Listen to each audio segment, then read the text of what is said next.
اللہ الرحمن الرحیم۔ گزشتہ امتوں کی عمریں بہت زیادہ ہوا کرتی تھی۔ اللہ تبارک و تعالیٰ انہیں بہت لمبی لمبی عمریں عطا کرتے تھے، جن میں وہ بہت زیادہ نیکی کے کام کر کر ذخیرہ جمع کیا کرتے تھے۔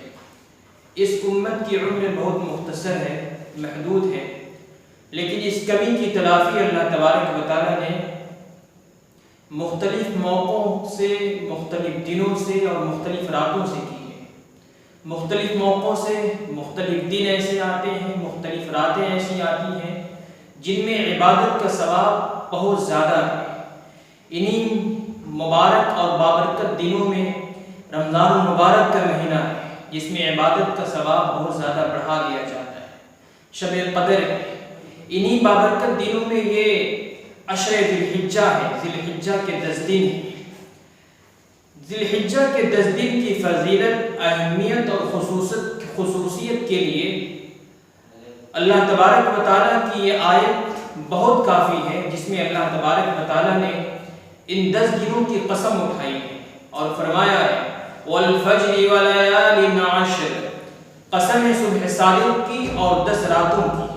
صبح صادق سے مراد علماء مفسرین نے یہ بیان کیا ہے کہ 10ویں ذی الحجہ یعنی جو قربانی کا دن ہوتا ہے، جو 10ویں تاریخ ہوتی ہے، اس دن کی صبح مراد ہے اس سے،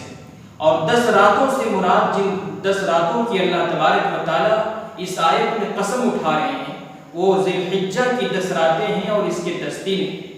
یہ اس کی خصوصیت ہے اور اہمیت ہے۔ اللہ کے رسول صلی اللہ علیہ وسلم نے بھی مختلف موقعوں سے اس کی اہمیت صحابہ کرام کے سامنے واضح فرمائی اور فرمایا کہ ذی الحجہ کے 10 دن ایسے مبارک دن ہیں، ایسے اہم دن ہیں کہ اس کی ایک رات کی عبادت کا ثواب شب قدر کے برابر ہے اور ایک دن کے روزے کا ثواب سال بھر کے روزے کے برابر ہے۔ ان دنوں کی اہمیت کے پیچھے ایک بات یہ بھی ہے کہ انہی 10 دنوں میں ایک دن نویں تاریخ کا دن ایک ایسا دن ہے جو یوم عرفہ ہے۔ یوم عرفہ کا مطلب ہوتا ہے کہ حجاج کرام عرفات کے میدان میں جمع ہوتے ہیں اور اللہ تبارک و تعالیٰ اس دن کثرت سے گناہوں کو معاف کرتے ہیں، اپنے بندوں کی بخشش کرتے ہیں، مغفرت کے فیصلے کرتے ہیں۔ اللہ تبارک و تعالیٰ اس دن بندوں پر خاص انعام کرتے ہیں، اکرام کرتے ہیں، اپنی خاص رحمتیں اپنے بندوں پر نازل کرتے ہیں۔ بطور خاص حجاج کرام اللہ کی رحمتوں کے خاص مستحق بنتے ہیں۔ اللہ کے رسول صلی اللہ علیہ وسلم نے اس نبی تاریخ کے تعلق سے فرمایا کہ یہ ایسا مبارک دن ہے، یہ ایسا مبارک دن ہے کہ مجھے امید ہے کہ اس دن کے روزے کے بدلے میں پچھلے 1 سال اور آنے والے 1 سال کے گناہ معاف ہو جاتے ہیں۔ علامہ ابن حجر جو بخاری شریف کے بہت بڑے شارح ہیں، فتح الباری جن کی کتاب ہے، انہوں نے اس 10 دنوں کی فضیلت اور اہمیت کے تعلق سے یہ بات لکھی ہے کہ ان 10 دنوں کی اتنی زیادہ جو فضیلت ہے، اتنی زیادہ جو اہمیت ہے، اس کے پیچھے مجھے یہ بات سمجھ میں آتی ہے کہ ان 10 دنوں میں جتنی اہم عبادتیں جمع ہو گئی ہیں وہ اور دنوں میں جمع نہیں ہیں۔ انہی 10 دنوں میں نماز بھی ہے، انہی 10 دنوں میں روزہ بھی ہے، انہی 10 دنوں میں صدقے کی بھی فضیلت ہے، اور انہی 10 دنوں میں حج جیسی اہم عبادت بھی اللہ تبارک و تعالیٰ نے جمع کر دی ہے۔ اسی لیے ان 10 دنوں کی بہت زیادہ اہمیت اور فضیلت ہے۔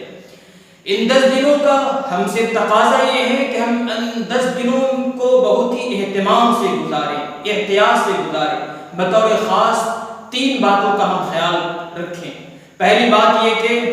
ہم سچے دل سے اپنے گناہوں سے توبہ کریں۔ ان 10 دنوں کے آنے سے پہلے ذی الحجہ کا چاند نظر آنے سے پہلے ہم گناہوں سے اپنے آپ کو پاک صاف کر لیں، سچے دل سے اللہ تبارک و تعالیٰ کی بارگاہ میں حاضر ہو کر گناہوں سے توبہ کریں اور ایک نئی زندگی گزارنے کا عہد کریں، اور یہ یقین جانیں کہ توبہ کے بغیر کسی طرح کی فلاح اور کسی طرح کی کامیابی کو ہم پہنچ نہیں سکتے ہیں، کسی طرح کی ترقی کو ہم حاصل نہیں کر سکتے ہیں۔ اللہ تبارک و تعالیٰ کا ارشاد ہے وَتُوبُوا إِلَى اللَّهِ جَمِيعًا أَيُّهَا الْمُؤْمِنُونَ لَعَلَّكُمْ تُفْلِحُونَ، کہ اے مومنوں اللہ تبارک و تعالیٰ کی طرف رجوع کرو، اپنے گناہوں سے توبہ کرو، اس توبہ کے نتیجے میں تم فلاح کو پہنچو گے، کامیابی کو پہنچو گے، ہر طرح کی ترقی تمہارے قدموں پر آ کر گر جائے گی۔ تو پہلی چیز یہ ہے کہ ہمیں ان 10 دنوں میں اپنے آپ کو گناہوں سے پاک صاف کر لینا ہے اور ایسی توبہ کرنا ہے کہ اس توبہ کا اثر ہماری پوری زندگی پر مرتب ہو جائے، پوری زندگی پر اس کا اثر قائم ہو جائے۔ دوسری بات کا خیال رکھنا ہے کہ ہم ان 10 دنوں میں زیادہ سے زیادہ عبادت کریں گے، زیادہ سے زیادہ وقت عبادت میں لگائیں گے، نمازوں کا اہتمام کریں گے۔ اگر اللہ تبارک و تعالیٰ توفیق دے تو 10ویں تاریخ کو چھوڑ کر سارے 9 دن کا ہم روزہ رکھیں، سارے دنوں کے روزے کا اہتمام کریں۔